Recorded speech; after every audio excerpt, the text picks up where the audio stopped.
warahmatullahi wabarakatuh.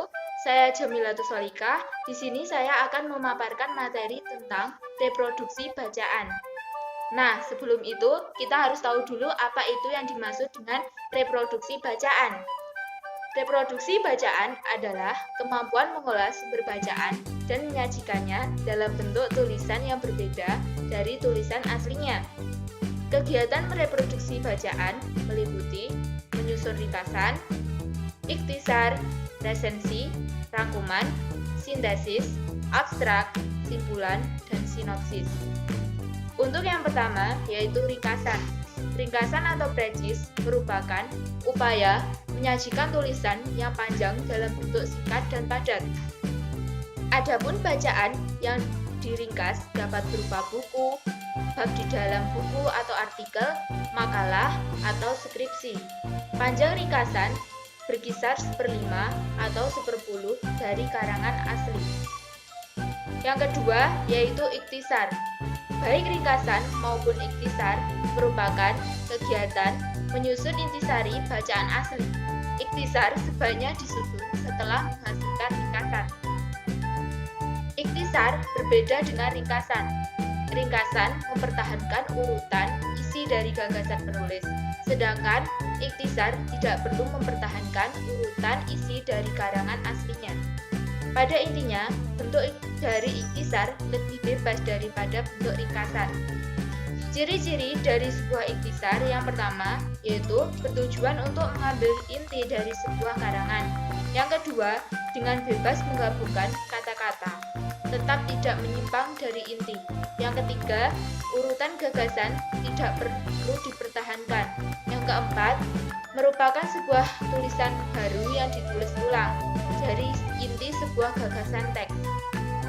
Yang ketiga yaitu resensi.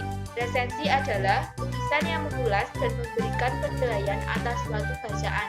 Resensi dibuat untuk menginformasikan tulisan bacaan kepada pembaca sehingga pembaca mendapat gambaran bacaan tersebut sebelum memutuskan akan membaca secara lebih mendalam atau tidak. Resensi banyak dimanfaatkan sebagai cara memperkenalkan atau mempromosikan buku-buku baru dari penerbit kepada masyarakat umum melalui media cetak. Yang keempat yaitu rangkuman. Rangkuman sangat diperlukan ketika kita ingin mempelajari semua materi secara menyeluruh. Rangkuman materi akan mempermudah dalam membuat peta konsep pada materi yang akan dibuat, sehingga belajar akan terasa lebih mudah.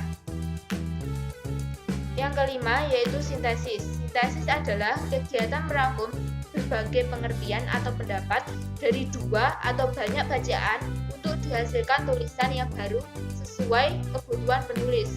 Yang keenam yaitu abstrak. Abstrak adalah ringkasan isi suatu tulisan ilmiah dalam bentuk singkat dan padat.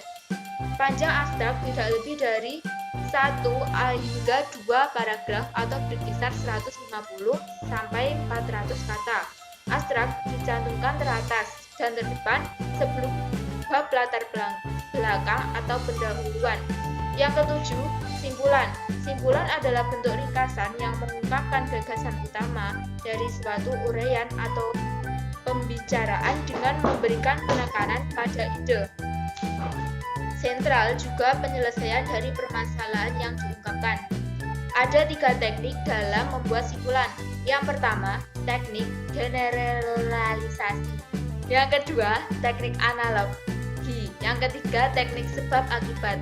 Yang terakhir yaitu sinopsis. Sinopsis adalah ringkasan pendek dari suatu cerita, baik itu cerita pendek, novel, roman, dan karya-karya sastra yang lain.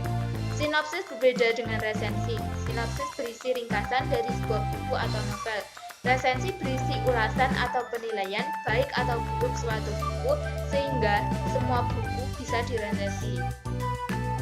Sekian presentasi dari saya. Wassalamualaikum warahmatullahi wabarakatuh.